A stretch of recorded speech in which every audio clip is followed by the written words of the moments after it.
Welcome back. നമ്മോടൊപ്പം mister Manilal, subconscious mind trainer and success coach.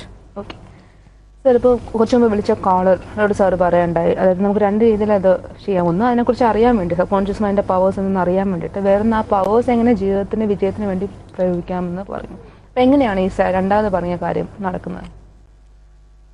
ഒട്ടുമുക്കാലും ആൾക്കാർക്കും അറിയത്തില്ല അവർക്ക് എന്താ വേണ്ടതെന്ന്. അവര് പൊതുവേ നമ്മൾ നോക്കിക്കഴിഞ്ഞാൽ ശരാശരി ആൾക്കാർ കൂടുതൽ കുറ്റം പറയുന്ന ആൾക്കാർ. നമുക്ക് ഒരു കാര്യം അച്ചീവ് ചെയ്യാൻ പറ്റാത്തതിന് വേറൊരാളെ കുറ്റം പറയുക. അതേസമയം നമുക്ക് അച്ചീവ് ചെയ്യാൻ പറ്റുന്ന കാര്യം അച്ചീവ് ചെയ്യാനായിട്ട് അതിനുള്ള വഴികൾ ആലോചിക്കാതെ പ്രവർത്തിക്കാതെ അത് അച്ചീവ് ചെയ്യാതിരിക്കുക. നമ്മൾ സബ് കോൺഷ്യസ് മൈൻഡിനെ കുറിച്ച് പറയുമ്പോഴത്തേക്കും എനിക്ക് അത് തന്നെയാണ് പറയാനുള്ളത്. ആൾക്കാർക്ക് പലതും അറിയാൻ ആഗ്രഹമുണ്ട്, പക്ഷെ ഈ അറിയണം എന്തിനാ എന്ന് ചോദിച്ചു കഴിഞ്ഞാൽ അറിയാൻ വേണ്ടി മാത്രമാണ്. ഈ സബ് കോൺഷ്യസ് മൈൻഡിനെ കുറിച്ച് പറയുമ്പോഴത്തേക്ക് എനിക്ക് പറയാനുള്ളത്, ഈ കാര്യങ്ങൾ നമുക്ക് ശരിക്കും പ്രയോജനപ്പെടുത്താൻ പറ്റും. ഒരു ഉദാഹരണം പറയുകയാണെങ്കിൽ, ഒരു ഗോൾ ഒരു വ്യക്തിക്ക് അച്ചീവ് ചെയ്യണമെങ്കിൽ there is A goal achievement process ഉണ്ട്. ആ ഗോൾ അച്ചീവ്മെന്റ് പ്രോസസ്സ് എന്ന് പറയുന്നതിനകത്ത് സബ് കോൺഷ്യസ് മൈൻഡിന്റെ റോൾ വളരെ വലുതാണ്. നമ്മൾ കോൺഷ്യസ് മൈൻഡാണ് പലപ്പോഴും ഈ ഗോൾ അച്ചീവ്മെന്റ് പ്രോസസ്സിനെ പലരും ഉപയോഗിക്കാം. പക്ഷേ ആ കാരണം കൊണ്ട് തന്നെയാണ് പലരും ആ ഗോൾ അച്ചീവ് ചെയ്യാത്തത്. കാരണം നമ്മളൊരു ട്രെയിനിങ്ങിന് പോകുന്നു, മിക്കവാറും അത് കോഗ്നേറ്റീവ് ട്രെയിനിങ്സ് എന്ന് പറയും. മീൻസ് ഇത് കോൺഷ്യസ് മൈൻഡിനെ ബേസ് ചെയ്തിട്ടുള്ള ട്രെയിനിങ്സ് ആയിരിക്കും. പക്ഷേ ഈ ട്രെയിനിങ് കൊണ്ട് നമ്മൾ ആ ഗോൾ അച്ചീവ് ചെയ്യാനായിട്ട് സബ് കോൺഷ്യസ് മൈൻഡിൻ്റെ പ്രവർത്തനവും വളരെ ആവശ്യമുണ്ട്. കാര്യം ഈ ഗോൾ അച്ചീവ് ചെയ്യുന്നുള്ള സബ് കോൺഷ്യസ് മൈൻഡ് ബിലീവ് ചെയ്യണം. അത് നമ്മൾ കോൺഷ്യസ് മൈൻഡിൻ്റെ പവേഴ്സും സബ് കോൺഷ്യസ് മൈൻഡിൻ്റെ പവേഴ്സിനെ കുറിച്ച് പറയാന്നുണ്ടെങ്കിൽ, കോൺഷ്യസ് മൈൻഡിന് ലിമിറ്റഡ് പവേഴ്സാണ് ഉള്ളത്. സബ് കോൺഷ്യസ് മൈൻഡിന് തീർച്ചയായിട്ടും സബ് കോൺഷ്യസ് മൈൻഡിന് അൺലിമിറ്റഡ് പവേഴ്സ് ഉണ്ട്. കോൺഷ്യസ് മൈൻഡ് നമ്മൾ ഉണർന്നിരിക്കുമ്പോൾ മാത്രമാണ് വർക്ക് ചെയ്യുന്നത്. സബ് കോൺഷ്യസ് മൈൻഡ് 24 മണിക്കൂറും വർക്ക് ചെയ്യുന്നുണ്ട്. കോൺഷ്യസ് മൈൻഡിന് ടൈമും സ്പേസും ഒക്കെ ബാധകമാണ്. സബ് കോൺഷ്യസ് മൈൻഡിന് ടൈമും സ്പേസും ഒന്നും ബാധകമല്ല. കോൺഷ്യസ് മൈൻഡിന് ഒരുപാട് ലോജിക്സ് ഉണ്ട്. കാര്യം ലോജിക് എന്ന് പറയുന്നത് തന്നെ കോൺഷ്യസ് മൈൻഡിൻ്റെ ഒരു ഇതിനകത്ത് വരുന്നതാണ്. സബ് കോൺഷ്യസ് മൈൻഡിനകത്ത് ഒരു ലോജിക്കും ഇല്ല.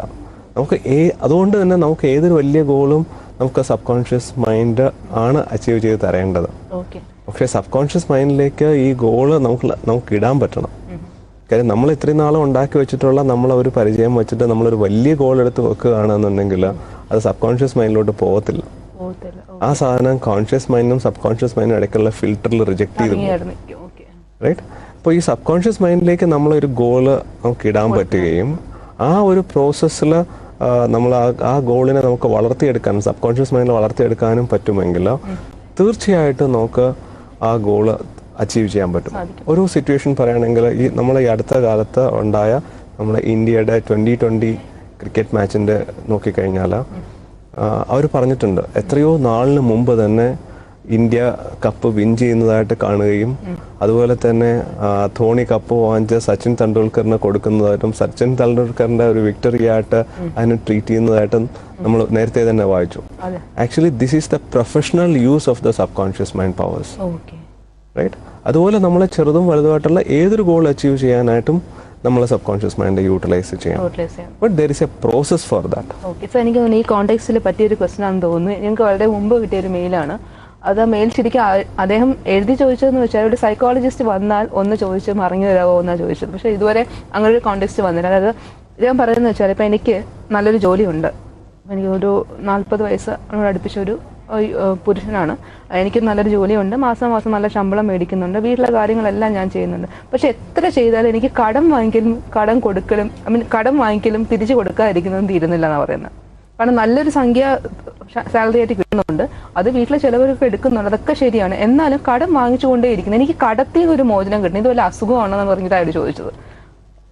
സത്യം പറയുകയാണെങ്കിൽ നമുക്ക് അതിനെ കുറിച്ച് പറയാൻ ഒരു കോൾ ഉണ്ട്. ഹലോ, മെഡിറ്റോക്കിലേക്ക് സ്വാഗതം. ആരാണ് സംസാരിക്കുന്നത്? ഞാൻ തിരുവല്ലയിൽ നിന്ന് രാജേഷാണ് വിളിക്കുന്നത്. സാർ, മല്ലാൽ സാറുണ്ട്, സംസാരിച്ചോളൂ. പറഞ്ഞോളൂ സാർ. ഹലോ മല്ലാലേട്ടാ. പറയൂ. ഞാൻ രാജേഷാണ്, തിരുവല്ലയിൽ നിന്ന്, ബ്രിട്ടന്റെ ഹോസ്റ്റ്. പറയൂ. പ്രോഗ്രാം കണ്ടിട്ട് വിളിച്ചു.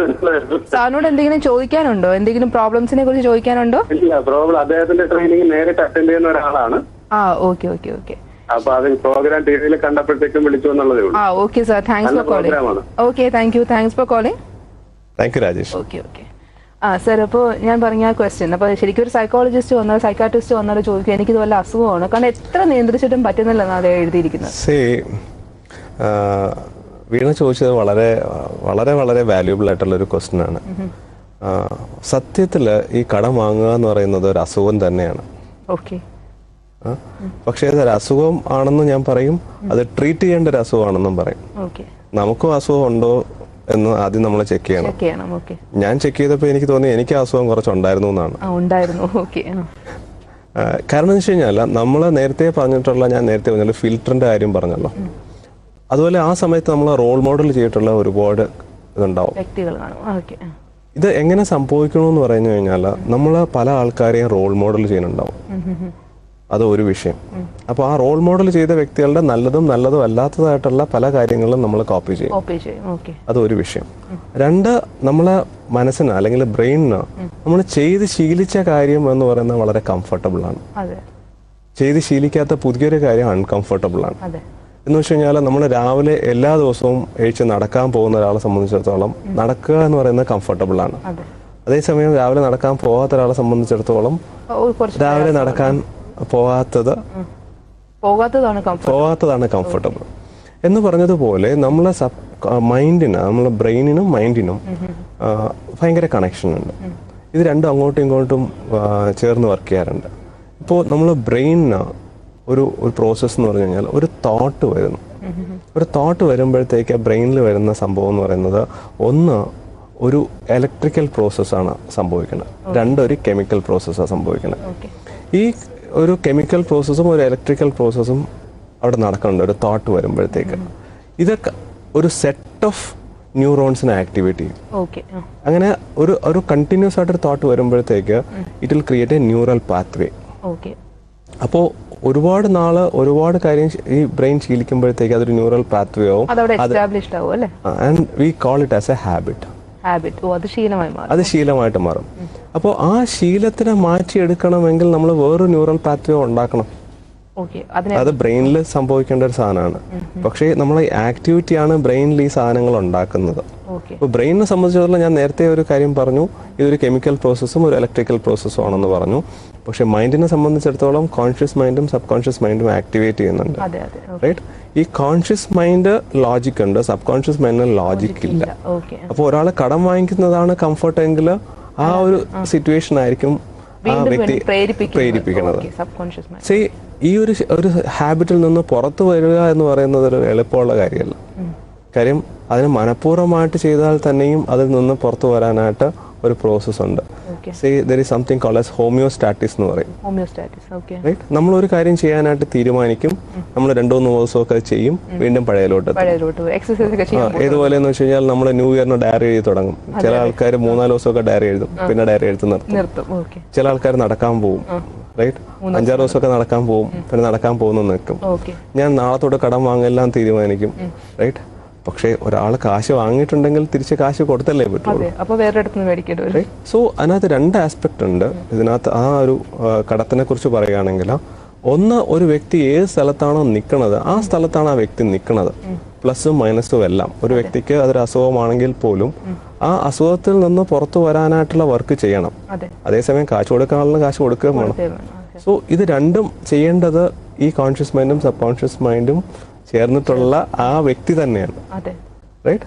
സോ ആ ഒരു സിറ്റുവേഷനിൽ നിന്ന് പുറത്തു വരികയാണെങ്കിൽ ചിലപ്പോൾ ആ വ്യക്തിക്ക് പുറത്തുള്ള ഒരാളുടെ ഹെൽപ്പ് ആവശ്യം ഉണ്ടാവാം. ഞാൻ നേരത്തെ പറഞ്ഞതുപോലെ അതിനൊരു പ്രോസസ് ഉണ്ട്. ഇതൊരു അസുഖമായിട്ട് തന്നെ ട്രീറ്റ് ചെയ്യേണ്ട ഒരു വിഷയമാണ്.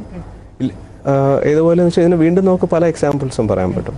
ഇപ്പോൾ ഒരു 10 ലക്ഷം രൂപ കടമുള്ള ഒരു വ്യക്തിക്ക് ആരെങ്കിലും കാശ് കൊടുത്തു, കാശൊക്കെ കൊടുത്ത് അയാളുടെ കടമൊക്കെ തീർന്നു. റൈറ്റ്? അയാൾ വീണ്ടും കുറച്ച് നാൾ കഴിഞ്ഞ് കഴിഞ്ഞാൽ വീണ്ടും ഒരു 20 ലക്ഷം രൂപ കടം ഉണ്ടാക്കി വെച്ചിട്ടുണ്ടാവും. ഇത് ട്രീറ്റ് ചെയ്ത് ഇതിൽ നിന്ന് പുറത്ത് വന്നില്ല എന്നുണ്ടെങ്കിൽ he'll be in that cycle. പിന്നെയും അതിലോട്ട് എല്ലാ കടം തീർന്നിരുന്നാലും വീണ്ടും ആ കടം ഉണ്ടാക്കാനുള്ള ടെൻഡൻസി വന്നുകൊണ്ടിരിക്കും. അതിലൊന്ന് തീർച്ചയായിട്ടും. അപ്പൊ ശരിക്കും സിമ്പിളി പറഞ്ഞു കഴിഞ്ഞാൽ സാറ് പറഞ്ഞതുപോലെ നമ്മൾ ചിന്തിച്ച് നമ്മുടെ ബ്രെയിനിൽ ഒരു ന്യൂറൽ പാത്വേ ഉണ്ടാക്കുന്നു. അപ്പൊ അത് നമ്മുടെ ശീലമായി മാറുന്നു. ഈ ശീലത്തിനെ മാറ്റണമെങ്കിൽ വേറൊരു ന്യൂറൽ പാത്വേ ഉണ്ടാക്കി അത് വേറൊരു ഹാബിറ്റാക്കി മാറ്റണം. പക്ഷെ സാർ ഈ ഒരു വളരെ സിമ്പിൾ ആണ്. അപ്പൊ നമ്മുടെ തോട്ടാണ് പ്രശ്നം തോന്നുന്നല്ലേ? തീർച്ചയായിട്ടും. അപ്പൊ എന്താണ് തോട്ടിന്റെ ഒരു ഇമ്പോർട്ടൻസ് ഇതിനകത്ത് വരുന്നത്? ഈ തോട്ടിന്റെ ഇമ്പോർട്ടൻസ് വളരെ വളരെ ഇമ്പോർട്ടൻ്റ് ആണ്. കാരണം എന്ന് വെച്ച് കഴിഞ്ഞാൽ ഈ തോട്ട് എന്ന് പറയുന്ന ഒരു സാധനം ഒരു ഒരു ഒരു സ്പെർ സാധനമാണ്. അതിന്റെ തുടക്കം എവിടെയെന്ന് വെച്ചാൽ നമുക്ക് എക്സ്പ്ലെയിൻ ചെയ്യാൻ അത്ര എളുപ്പമായിരിക്കില്ല. പക്ഷെ ആ ഒരു തോട്ട് കണ്ടിന്യൂസ് ആകുമ്പോഴത്തേക്ക് that will lead to words or action. തോട്ടാണ് ഒരു വേർഡ്സ് അല്ലെങ്കിൽ ഒരു ആക്ഷനിലേക്ക് ലീഡ് ചെയ്യുന്നത്. ആ ഒരു സാധനം തോട്ട്സ് വേർഡ്സ് ആക്ഷൻ then അത് കണ്ടിന്യൂസ് ആയിട്ട് വരുമ്പോൾ then it will become a habit. Habit കുറച്ച് നാളാകുമ്പോഴത്തേക്ക് then it will become a character. And character will become a destiny. When the destiny is plus or minus, that will again lead to say different thought process. അപ്പോൾ നമ്മൾ എപ്പോഴും block വെക്കുന്ന തോട്ടിന്റെ എവിടെയാണ് ആക്ഷനിലോട്ട് convert ചെയ്യാതിരിക്കുക അല്ലേ? നമുക്ക് ഇതിനകത്ത് ഈ പ്രോസസ്സിനകത്ത് ഒരു സ്ഥലത്തെ നമുക്ക് കൺട്രോൾ ഉള്ളൂ. അത് ആക്ച്വലി തോട്ടിനും വേർഡ്സോ അല്ലെങ്കിൽ ആക്ഷനും ഇടയ്ക്കാണ്. അവിടെ നമുക്ക് കൺട്രോൾ ചെയ്യാൻ നമ്മൾ പഠിച്ചു കഴിഞ്ഞാൽ definitely we can do lots of things there. Sir ശരിക്കും അൺഫോർച്ചുനേറ്റ്ലി നമ്മുടെ സമയം അവിടെ കഴിഞ്ഞിരിക്കുകയാണ്. കാരണം ഒരുപാട് കാര്യങ്ങൾ ഇന്ന് ഡിസ്കസ് ചെയ്യാൻ ആഗ്രഹമുണ്ട്. ബിക്കോസ് അത്രമാത്രം നല്ലൊരു സബ്ജക്റ്റ് ആയിരുന്നു. അപ്പോൾ നമുക്ക് ലൈഫിൽ സബ് കോൺഷ്യസ് മൈൻഡിനെ നമ്മൾ മെഡിക്കൽ എടുക്കുന്നതിനോടുകൂടി നമുക്ക് ലൈഫിൽ എന്തും അച്ചീവ് ചെയ്യാൻ സാധിക്കുമെന്നാണ്. അത് ശരിക്കും നമ്മുടെ മെഡിക്കൽ സയൻസ് തെളിയിച്ചിട്ടുള്ള കാര്യം തന്നെയാണ് ആ കാര്യം. അപ്പോൾ വളരെ ഇൻഫോർമേറ്റീവ് ആയിരുന്നു. കുറച്ചെങ്കിലും ഒരു എന്താ പറയുക ഒരു ബൾബ് കത്തുക എന്നൊക്കെ പറയില്ല, എവിടെ ബൾബ് കത്തിയിട്ടുണ്ട്. എന്തായാലും വളരെ ഇൻഫോർമേറ്റീവ് ആയിട്ടുള്ള എപ്പിസോഡായിരുന്നു സാർ. സാർ എന്തായാലും സാറിന്റെ ട്രെയിനിങ്സിനൊക്കെ ഒരുപാട് വിഷസ് തരുന്നു. എന്തായാലും all the best sir. Thank you. എനിക്ക് ഒരു കാര്യം പറയാനുള്ളത് വെച്ചാൽ we can reprogram our destiny. ഡെസ്റ്റിനിയെ നമുക്ക് റീപ്രോഗ്രാം ചെയ്യാൻ തീർച്ചയായിട്ടും നമ്മൾ ഡെസ്റ്റിനി റീപ്രോഗ്രാം ചെയ്യാൻ പറ്റും. Okay thank you sir. വീണ്ടും കാണുവരെ നന്ദി, നമസ്കാരം.